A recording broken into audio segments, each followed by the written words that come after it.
সালাম আলাইকুম।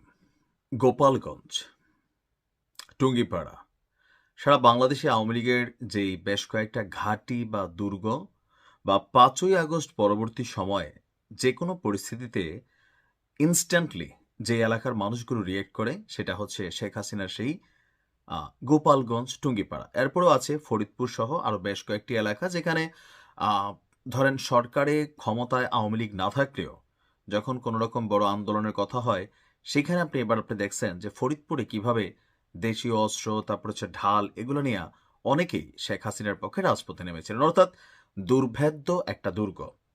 তো এই দুর্গে একবার এনসিপির নেতারা গিয়া কোনো রকমে যানটা হাতি নিয়ে আসছে আর্মি প্রোটেকশনে।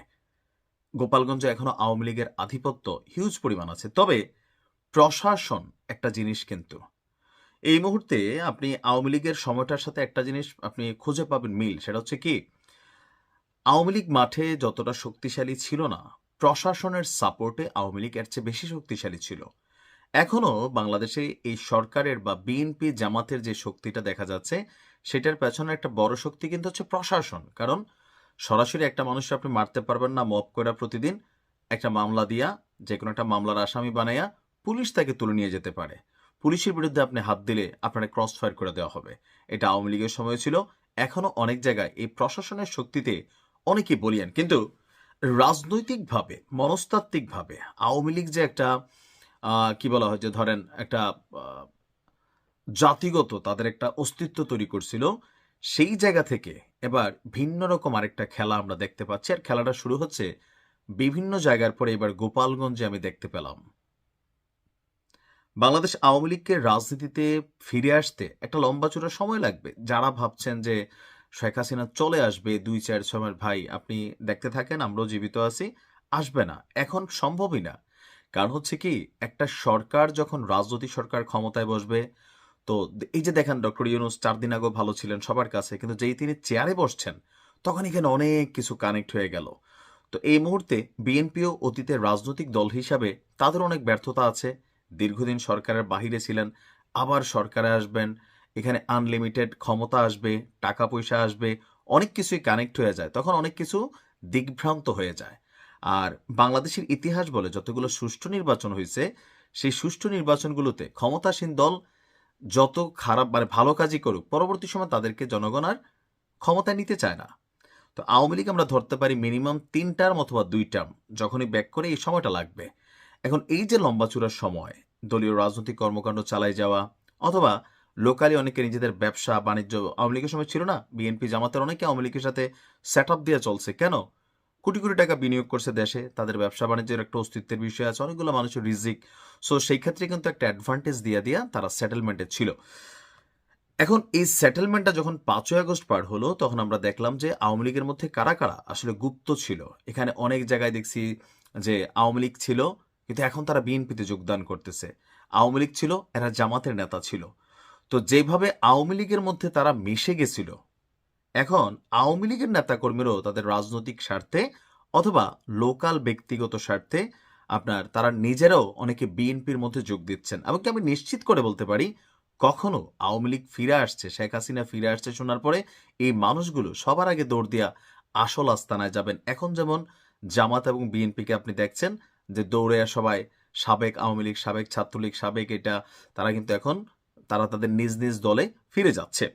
ঘটনার প্রেক্ষাপট হচ্ছে গোপালগঞ্জের কোটালীপাড়া উপজেলার রাধাগঞ্জ ইউনিয়নের ১ নম্বর ওয়ার্ডের যুবলীগের সাধারণ সম্পাদক মোহাম্মদ মুকুল খন্দকার তিনি পদত্যাগ করেছেন। আর পদত্যাগ করে কি করেছেন? যুব দলে যোগ দিয়েছেন। ডিসেম্বর মানে ১লা ডিসেম্বর রাতে উপজেলার ভাঙারহাট বাজারে বসে তিনি যুবলীগ থেকে পদত্যাগ করেন। পরে যুব দলে তিনি জয়েন করার ঘোষণা দেন। এই সময় একটা লিখিত বক্তব্য পাঠ করেন। তিনি লিখছেন, আমি দীর্ঘদিন ধরে রাধাগঞ্জ ইউনিয়নের ১ নম্বর ওয়ার্ডের আওয়ামী লীগের আওয়ামী যুবলীগের সাধারণ সম্পাদক হিসেবে দায়িত্ব পালন করে আসছে, মানে গুরুত্বপূর্ণ একটা পদ আওয়ামী লীগের পয়েন্ট অফ ভিউতে। কিন্তু আওয়ামী রাজনীতির আদর্শের সঙ্গে আমার ব্যক্তিগত আদর্শের মিল না থাকায় আমি যুবলীগের সাধারণ সম্পাদকের পদ এবং সব ধরনের আওয়ামী লীগের কার্যক্রম থেকে অব্যাহতি নিলাম। সেই সঙ্গে শহীদ রাষ্ট্রপতি জিয়াউর রহমানের আদর্শে অনুপ্রাণিত হয়ে যুবদলে যোগদান এবং তাদের রাজনৈতিক কর্মসূচিতে অংশগ্রহণ করার ঘোষণা দিচ্ছি। তো ওইখানে কে কে উপস্থিত ছিলেন? উপজেলা যুবদলের আহ্বায়ক রঞ্জন মল্লিক, সদস্য সচিব মান্নান শ্যাং, রাধাগঞ্জ ইউনিয়ন যুবদলের সাধারণ সম্পাদক নাসির ফকির সহ বিএনপি এবং সহযোগী সংগঠনের নেতৃবৃন্দরা উপস্থিত ছিলেন। এখন ওনার হঠাৎ করে চেতনার মধ্যে আসলো যে আওয়ামী লীগের রাজনীতি তার মতাদর্শের সাথে মিল নাই, কিন্তু কখন আসলো? আওয়ামী লীগ ক্ষমতায় থাকতে তিনি কি আসলে এই কাজটা করতে পারতেন? এখানে আমরা দুইটা পারসেপশন নিতে পারি। যেমন ধরেন, আওয়ামী লীগের রাজনীতি করতেন বা আওয়ামী লীগকে ভালোবাসতেন, কিন্তু আওয়ামী লীগের অনেক কিছুর সাথে একমত ছিল না। এই দেশে অসংখ্য মানুষ আছে, ছিল কিন্তু কিন্তু আপনি তখন কোনো কথা বললে আপনাকে একটা মামলা দিয়ে দিত আওয়ামী লীগ, অথবা আপনাকে একটা বিপদে ফেলে দিত। এটা হইতে পারে একটা পারসেপশন। আর আরেকটা হচ্ছে, না, তখন আমি যেই দল ক্ষমতায় আছে সেই দলের সুযোগ সুবিধা, এলাকায় বেটাই আমার চিনস, ধান্দাবাজি যা আছে সব করছি, এখন সরকার ক্ষমতায় নেই, আগামী 2-3টা আর আসবে না, এই সময়ের মধ্যে পিঠ বাঁচাইতে হবে, অথবা সময় বুঝে রং বদলানো, এইরকম মেন্টালিটির কিন্তু আরেকটা আছেন। আসলে তিনি কোনটা সেটা একটু কোয়েশ্চেন মার্ক।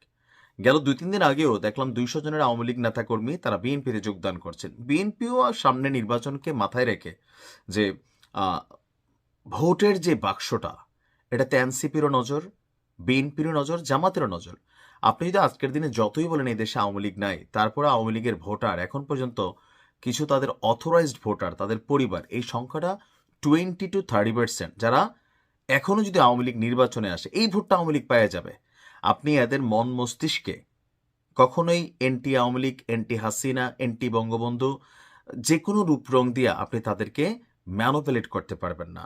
বাংলাদেশের রাজনৈতিক দলগুলোর মধ্যে প্রধান যে 4টা রাজনৈতিক দল, এর মধ্যে আওয়ামী লীগ, বিএনপি, জামাত, যেইভাবেই রাখেন এদের অন্তরে সেই যে দলের প্রতি আনুগত্য, ব্লাডের মধ্যে দলের প্রতি আনুগত্য, এটা আপনি বের করতে পারবেন না। জেল, জুলুম, ভয়, গ্রেপ্তার, মামলা, হামলা এগুলো হয়েছে না? হয়েছে। জামাত কৌশল অবলম্বন করে আওয়ামী লীগের ছায়া তুলে গিয়েছিল, বাট তারা তাদের কার্যক্রম অন্যভাবে চালিয়েছে। অর্থাৎ যে শক্তিটা আছে সেই শক্তিটার সাথে কানেক্টেড হইয়া তারা তাদের এজেন্ডা বাস্তবায়ন করছে। সো এই টোটাল দৃশ্যপট দেখে আমার কাছে মাঝে মাঝে মনে হয় যে জামাত তখন যেই কাজটা করছে, বিএনপির কিছু কিছু জায়গায়, সব জায়গায় না, বিএনপির রাজপথে ছিল, জামাত বেশি করছে।